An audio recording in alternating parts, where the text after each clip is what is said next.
आज जो कहानी हम सुनने जा रहे हैं वो एक बच्चे की है, उसके भगवान की है और एक बहुत बड़ी गलतफहमी की है जिसने सब कुछ बदल कर रख दिया। ये कहानी विश्वास और इंसानियत पर एक ऐसा सवाल उठाती है जो शायद हमेशा हमारे साथ रहेगा। सोचिए, क्या भगवान किसी बच्चे को चोरी करने के लिए कह सकते हैं? अजीब सवाल लगता है ना, लेकिन यही वो एक सवाल है जो इस पूरी कहानी के केंद्र में है और इसका जवाब एक पूरे समाज की नींव हिलाकर रख देता है। तो चलिए इस कहानी की शुरुआत करते हैं। कहानी शुरू होती है एक लड़के से जिसकी दुनिया हम सब की दुनिया से बहुत बहुत अलग थी। बात है पुरी के एक बहुत पुराने मंदिर की। वहाँ एक करीब 8-9 साल का लड़का रहता था। लोग उसे मुगु कहकर बुलाते थे। उसके कपड़े फटे हुए थे, पैरों में चप्पल नहीं थी, पर उसकी आंखों में ना एक अजीब सी शांति थी। वो मंदिर में ही सोता था, मंदिर में ही खाता था। सच पूछे तो वो मंदिर ही उसकी पूरी दुनिया थी। और सुनिए, मुगु ये बात मजाक में नहीं कहता था। लोगों को लगता था अरे बच्चा है, मासूम है, लेकिन मुगु के लिए भगवान जगन्नाथ कोई दूर बैठे देवता नहीं थे। वो तो उसके सबसे अच्छे दोस्त थे, उसके कह सकते हैं रूममेट थे। और ये दोस्ती कोई ऐसी वैसी नहीं थी, बहुत गहरी थी, बहुत निजी। वो हर सुबह मूर्ति के सामने बैठ जाता और बातें करता था, बिल्कुल वैसे ही जैसे कोई अपने दोस्त से करता है। कभी शिकायतें होती, कभी रूठना मनाना होता और कभी कभी बस ढेर सारा प्यार। फिर एक दिन सब कुछ बदल गया। मंदिर में एक बहुत परेशान, रोती बिलखती हुई औरत आई। उसका बच्चा अस्पताल में था और उसके पास इलाज के पैसे नहीं थे। उसने भगवान से बहुत गुहार लगाई, बहुत मिन्नतें की, लेकिन वहां मौजूद इंसानों में से कोई भी मदद के लिए आगे नहीं आया। मुगु ये सब देख रहा था। उस रात उसने अपने दोस्त से, यानी भगवान जगन्नाथ से, एक बहुत ही मासूम सा सवाल पूछा। और कहते हैं ठीक उसी पल मुगु को ऐसा लगा जैसे किसी ने उसके कान में कहा हो, मेरी मोतियों की माला ले जा। और बस यहीं से एक नेक काम एक भयानक आरोप में बदल गया। यहीं से मासूमियत पर शक की सुई घूमने लगी। अगली सुबह जब मंदिर खुला तो जैसे हड़कंप मच गया। पुजारी चिल्ला रहे थे, भगवान की वो कीमती मोतियों की माला गायब थी।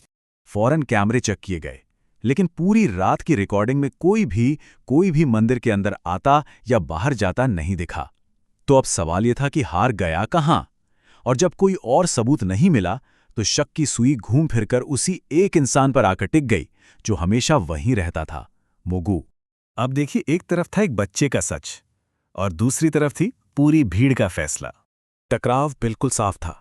मुगु बार बार कहता रहा, मैंने वही किया जो भगवान ने मुझे करने को कहा। लेकिन भीड़ कहती, अरे हर चोर ऐसे ही बहाने बनाता है। वो कहता, भगवान ने कहा कि जान बचाना सबसे जरूरी है। तो लोग कहते, वाह, अब बच्चे भगवान के नाम पर चोरी कर रहे हैं। उसकी मासूमियत, उसका सच किसी को नजर ही नहीं आ रहा था। और फिर फैसला सुना दिया गया। मुगु को मंदिर से बाहर निकाल दिया गया। सोचिए, उस छोटे से बच्चे को मंदिर की ठंडी पत्थर की सीढ़ियों पर अकेला छोड़ दिया गया। पूरी रात वो ठंडी हवा में कांपता रहा। अगली सुबह जब लोगों की नजर उस पर पड़ी, तब तक वो तेज बुखार में बेहोश हो चुका था। एक पुजारी ने कहा भी कि बच्चे को अस्पताल ले जाना चाहिए, लेकिन जानते हैं समिति के एक सदस्य ने क्या जवाब दिया? उनका जवाब दिल दहला देने वाला था। उन्होंने कहा, पहले सच्चाई तय होनी चाहिए, इलाज तो बाद में भी हो सकता है। नियम एक बच्चे की जान से ज्यादा जरूरी हो गए थे। ये कहानी का वो मोड़ है जहां गलती का एहसास तो होता है, लेकिन तब तक बहुत देर हो चुकी होती है। सब कुछ हाथ से निकल चुका होता है। खैर, मुगु को एम्बुलेंस में अस्पताल ले जाया गया, लेकिन मंदिर में लोग अब भी अपनी बहस में लगे थे। फिर अस्पताल से फोन आने लगे। पहला फोन, हालत नाजुक है। दूसरा फोन, शरीर जवाब दे रहा है। और फिर आखिरी फोन आया। दूसरी तरफ से कोई आवाज नहीं आई, बस एक गहरा सन्नाटा था। मुगु चला गया था। ये खबर सुनते ही पूरे मंदिर में सन्नाटा छा गया। मुख्य पुजारी ने मूर्ति की तरफ देखा। शायद पहली बार उनकी आंखों में आंसू थे और वो बस इतना ही कह पाए, ये एक परीक्षा थी और हम सब उसमें फेल हो गए। लेकिन कहानी यहां खत्म नहीं हुई। एक आखिरी चमत्कार होना अभी बाकी था। एक ऐसा चमत्कार जिसका जश्न मनाने के लिए कोई नहीं था। अगली सुबह जब मंदिर के दरवाजे खुले तो सब हैरान रह गए। मोतियों का वो हार भगवान की मूर्ति के गले में वापस था। कैमरे फिर से चेक किए गए। इस बार भी रिकॉर्डिंग में कुछ नहीं था। ना कोई मंदिर में आया, ना कोई बाहर गया। उसी दिन जब मंदिर की सफाई हो रही थी तो एक पुजारी को मुगु की वो छोटी सी पोटली मिली जिसमें वो अपना सामान रखता था। और उस पोटली के अंदर एक छोटा सा कागज का टुकड़ा था। उस कागज पर एक बच्चे की टूटी फूटी लिखावट में बस एक लाइन लिखी थी, मेरे दोस्त ने कहा है कि सही काम का इनाम हमेशा जिंदा रहना नहीं होता। ये पढ़ते ही मुख्य पुजारी खुद को रोक नहीं पाए। तो आखिर ये कहानी हमें सिखाती क्या है? शायद यही कि हर कहानी के हमेशा दो पक्ष होते हैं और किसी भी एक पक्ष को सुनकर फैसला सुनाने से पहले दूसरे पक्ष को सुनना कितना जरूरी है।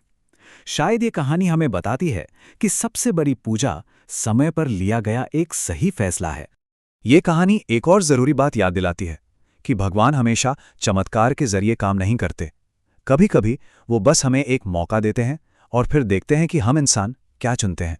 और अंत में ये कहानी हमारे लिए एक सवाल छोड़ जाती है, वो जो एक छोटा सा पल होता है ना, ये जानने के बीच कि सही क्या है और फिर उसे करने के बीच, वो पल, वो समय आखिर कितना कीमती होता है।